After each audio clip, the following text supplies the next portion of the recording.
Hello there, and welcome to this episode of Screech Bob Commentaries. My name is David Baron von Fabulous Lark, and my co-host is. Callum, the good Doctor Young. And today we're once again doing another edition of the Keyforge Online Team event, or KOTE as it's known. This is the Top Cut, and it is the final 16 of the Top Cut. Callum, do you want to tell us who we've got playing today? Yes, today this is a match between London Urchins with Science out of London / Bristol and Team Smith SAS. So members of Team SAS and also all members of the Smith family Oh, it's a out of family America. affair.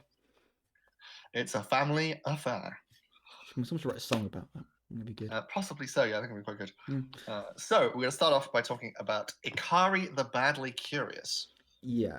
So this is And a Worlds Collide deck, and I think we were talking about this beforehand, and this is just every card that you think, oh, it's a really nice card from Worlds Collide. If you just put it into one deck and just give it to someone, this is the deck you get. And that's why it is the 7th highest deck by SAS, which is absurd given there are over 2 million decks, Yeah. and this is the 7th highest. I mean, obviously Team SAS do the ratings, so there's obviously going to be a correlation between like the decks that they think are good and are playing this tournament and SAS, but I absolutely see why this is this high. Yeah, I mean, I think looking at this deck, there is maybe two cards I would change in the whole deck, and that's Yeah, Festering Touches, and even then, they're still pretty damn pretty good. good. It's like that's like a if I had exactly a free choice, everything else I'm just like, yeah, that's the card I would put in So a deck.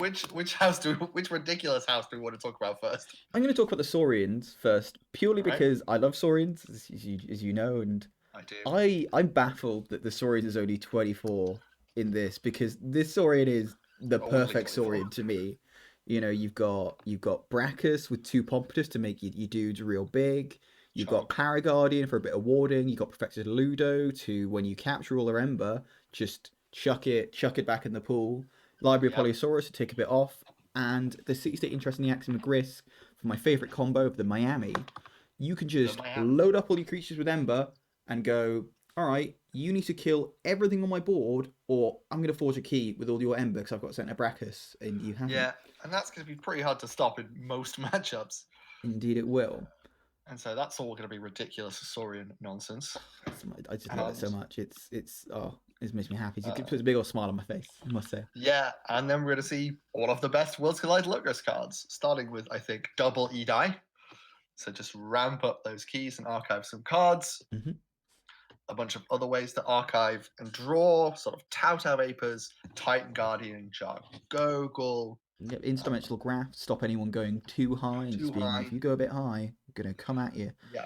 And that could be big in this matchup, so note that exists. Very, very much needed. Uh, Also, we have a Desania, which is a very useful card. Your opponent discards each of their archived cards. You gain one of each card discarded this way.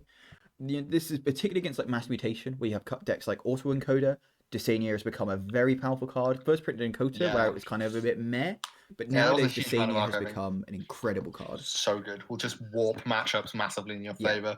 because it really changes how you play. It kind of means that you can't be putting like essential cards in your archive because they might get discarded, but also you just can't build up a really big archive either because they hit it with the Desania and you've got 4 or 5 cards in there. That's nearly a key's worth of Ember. Yep, absolutely. And that sort of rounds out the ridiculousness of the logos. And throw in a Code Monkey and a Daughter, both of which are great. I love a Code Monkey. Because why not? Code Monkey, I think a card that like never really gets as much talked about, but I think like it can be like incredible, especially if you've got kind of good play effects. Like for example, if you get both your E-Dies early, you don't really need them right now, but you've got a Code Monkey, play both your E-Dies down, archive a couple cards, then play the Code Monkey, put them away, get a couple bit of Ember. It's a real sweet card. Ready for your next logos turn. Indeed. All right, then we're going to go to the Dis, which again, I mean, we'll start with the creatures. You've got multiples which can just win the game on their own. Like Lord Inverness can go off ridiculously. Yep, so Snag. Lord Invidious is the Dis leader. I'm just going to read it out. Is elusive, 5 power, so real hard to kill.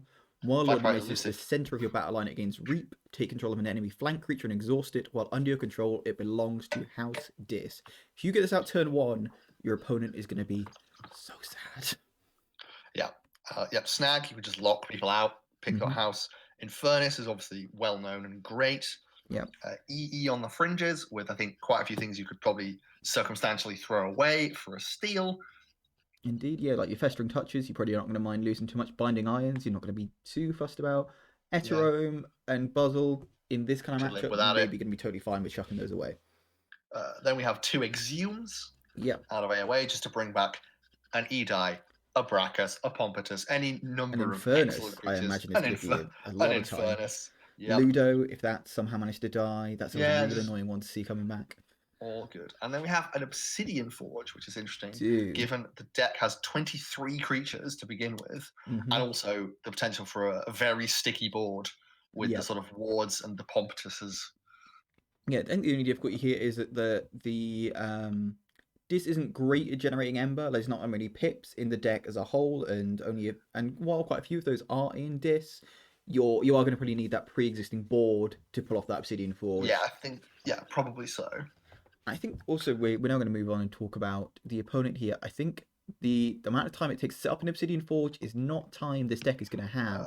Perhaps not, because no. if Akari is the immovable object, then the simple prodigal of the Scroll Hill is the unstoppable force, and Yes, the and unstoppable force of KOTE personified here. Yeah, so Akari being played by Dr. Sheep out of Team SAS. This is being played by Archon Alters out of London Urchins.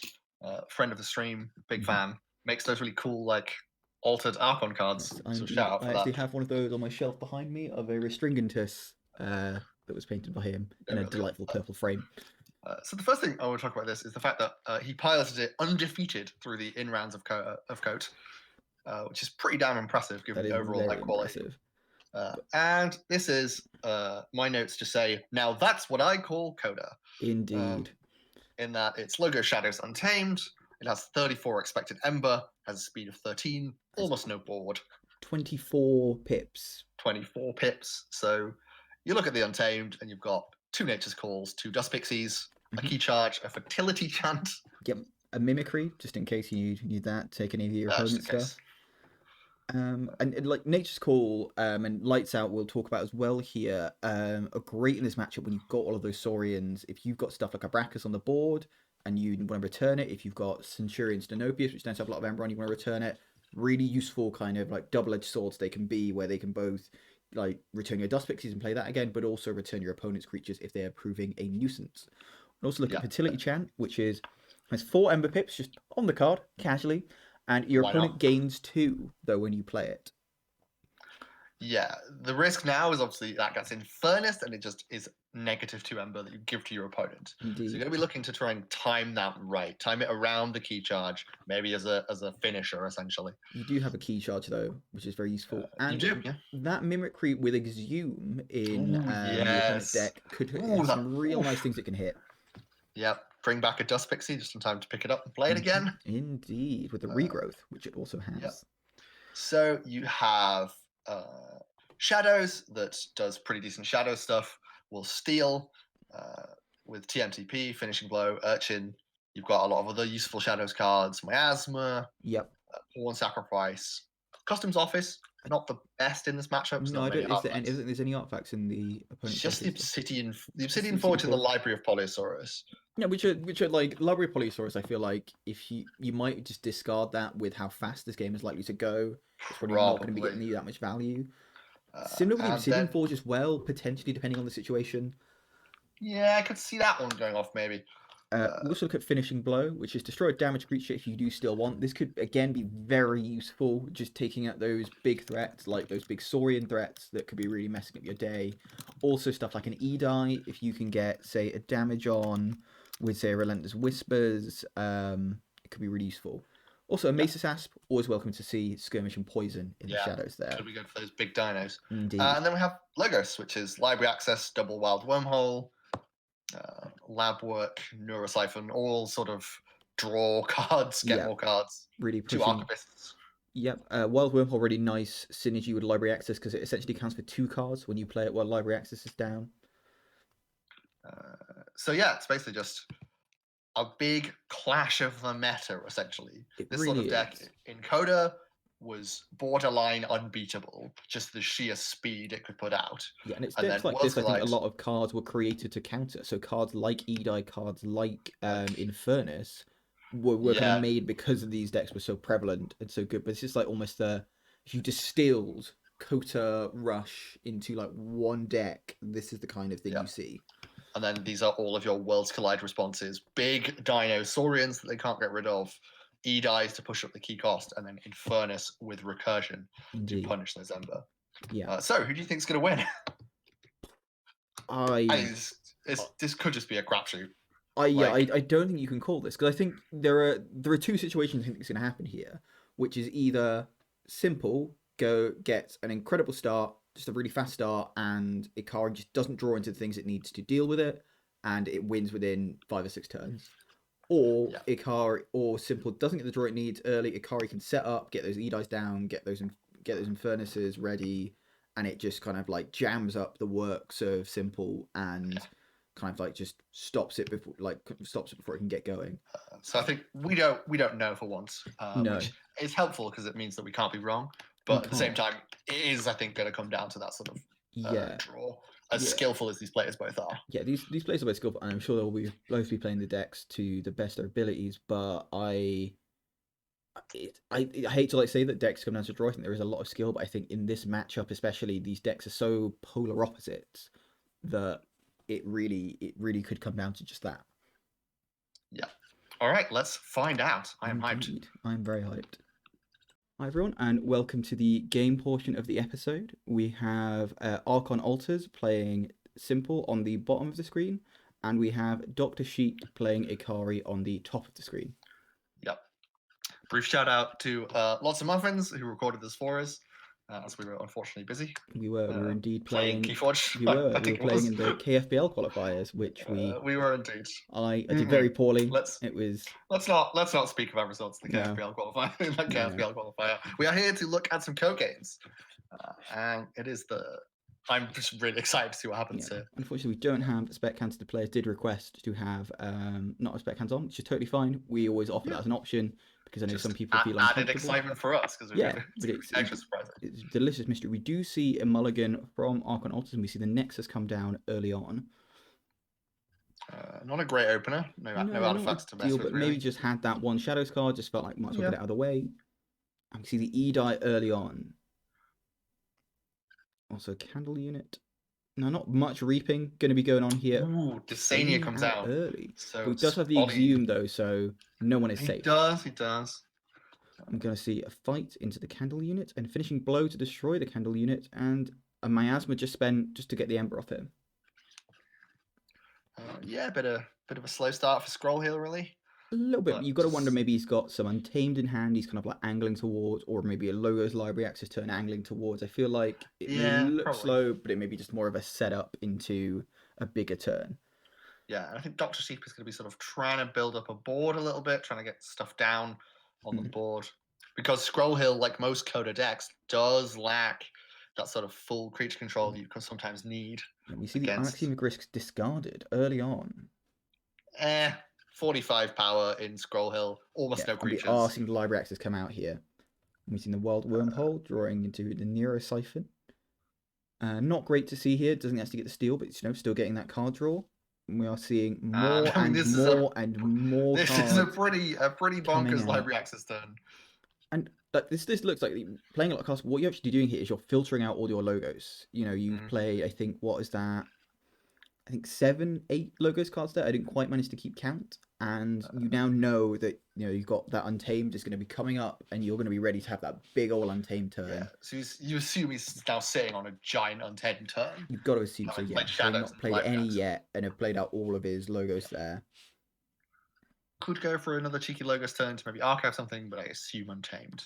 We'll see. I mean, I think that this wisdom in both. You might want to just like do a cheeky logos turn, like you say, get rid of, say, that E-Die, and we are going to start to see the E on the fringes do its work. Big steely response. Indeed. Now, unfortunately, Archon Altar is not playing with any dis. Generally, E is much better if your opponent is playing dis, because you can use E to purge their discards. We're going to see the Infernus too. Get maybe a Miasma and a Positron Bolt. It's kind of earlier than you want the Infernus. It is. Yeah, we see Miasma and Nero Siphon. Fair. That's very fair. Discards Lord Invidious. That's It's gonna be really hard to get it in the yeah, hard center to at get in this the point. middle, and I suppose just also thinking like unlikely to be doing another disc turn after this, Yeah, so just happy and just to get rid. that's the power of the Ember control in Ikari. Arcanautus was on 5 a second ago, And we and are going to it's see straight down to 0. shadows coming out here. That's Pawn not the sacrifice. I'm Untamed Shadow. guessing the Reach Smoker will be seeing its end. I think maybe Edie and E maybe hit here. Yeah, I think that's reasonable. Indeed, we do see the ED They're and the the big E problems. and the EE. Easy for me to say, getting killed. Bob-Omb. Indeed. I think that could be a phrase of the day there, E by gum. I imagine our listeners not from the Yorkshire area might not have heard of E by gum before, but it is very popular in Yorkshire. Neither of us are from the Yorkshire area, but I live there. My mum is. Most of my family is actually. I kind of, well, I mean, I grew up in Redcar in Cleveland, which is like weirdly niche, not quite Yorkshire. But then I lived in Sheffield for a while. No, I grew up in the great city of Newcastle, but have no trace of a Geordie accent for unclear reasons. Anyway, back to whatever the hell's happening. Yes. Some Saurians, Ward. I know what. Sorry, fighting some stuff. We are seeing the Exalt and the Paraguardian. Not exalting the Snow-Piece, clearly cognizant of that Nature's Call coming out. Yeah. Also, Lights Out still to see, and we are going to see the Untamed here. Now, not ideal to come out now though, because you've got that increased cost of keys from that Retagalim, and returning it to hand isn't going to help. It's still going to be more expensive. But he is going to Nature's Call a Dust Pixie. Nocturnal Maneuver is very good here though, because it stops. Yeah. And he's just going to sit on 6. Yeah, I think that's very clever. I don't think there's that. And apart unless Dr. Sheep has another E-die that he can play out here, I don't know how much other Ember control he has to stop this key happening. You've got some. You can City State. You can E-die. Actually, that's long. No, he's had one E-die go, but I think he has a second E-die. He does have a second E-die. We are going to see Dis here. I don't know how much Ember control he has in Dis. No, not necessarily. Unless he's going to try and kill the Infernus with a double Festering Touch and then exhume it. Is the only thing that would be a good. That would be a pretty solid play. Also going for the Nexus as well. Also, I think very clever of Arcanautus to keep that Dust Pixie in hand to stop it being killed in Infernus, as would have happened. Yes, I hadn't noticed that. Very well spotted, Callum. Yes, that is very good, and yet does play that Infernus again. So going to knock him off check, but you've got to think now that Arcanautus is prepared with another big Untamed turn after this to just go ham and be hopefully key charging, I would imagine. We do have the Obsidian Forge down by Dr. Sheep, so that's going to start working towards that key cheat in Dis. We will, yeah. It's been very interesting so far. Both have been sort of quite back and forth. We've seen Scroll Hill start to try and rush a bit, but then get pegged back quite severely by Dis. We noticed they went from 5 Ember to 0, and now the Infernus goes off. Takes them off check there. I think if you're Arcanautus here, you might be a bit concerned. You know, you haven't had the early draws you'd maybe have liked, and you know there's still quite a lot of Ember control in the Saurian side of Dr. Sheep's deck that you don't have a great way to deal with. You've got stuff like the CSI, you've got the Brachus and the Pompotuses to come down. You know, it's going Untamed. You've already used that Nature's Call. Well, there's 2 Nature's Calls. Yeah, true. It's going Untamed. It's reaping with the Defairy to start off. And is now thinking, I think, very carefully what to do and how high to go. Holding a Dust Pixie. Indeed. Maybe a Fertility Chant. The trouble is you've got the Retagalim down. And unless he's got another Nocturnal Maneuver, that Retagalim can make your keys cost 9. So there is a second one. And he's going to regrowth to return the Dust Pixie, play the Dust Pixie again, one would assume. Yeah. Discarded the Dust Pixie to play it again with the regrowth. Yeah, no, if there's no other creatures that you wanted in hand. And he's just going to stop on 9, I suppose, daring Dr. Sheep to go for that Saurian turn, which he is going to go for. Dr. Sheep gets the first key. He does, yeah. Which is not a great sign for Scroll Hill, given that we talked about how it's very rush-based. It is. And if he's got the CSI here, that could be absolutely brutal as well.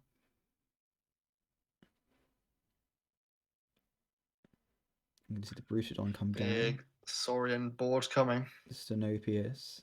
Now, I think if he exalts here, I think he will have the CSI and be maybe angling to put down a Brachus. He doesn't exalt, so maybe he doesn't have that. He doesn't, so we are going to see a Forge from Archon Altus, but it is for 9, which you've got to imagine he's not thrilled about. And you are looking down the... Oh, another Dust Pixie. And a Mimicry. Oh, and a Mimicry's the Exhume to play another Dust Pixie. If this is a Nature's Call here. See, I was interested. I could have seen an argument there for maybe playing the Axiom of Grisk in Dr. Sheep's discard just to take out that whole board. There was a lot of creatures. You could have done, but is just going to rush.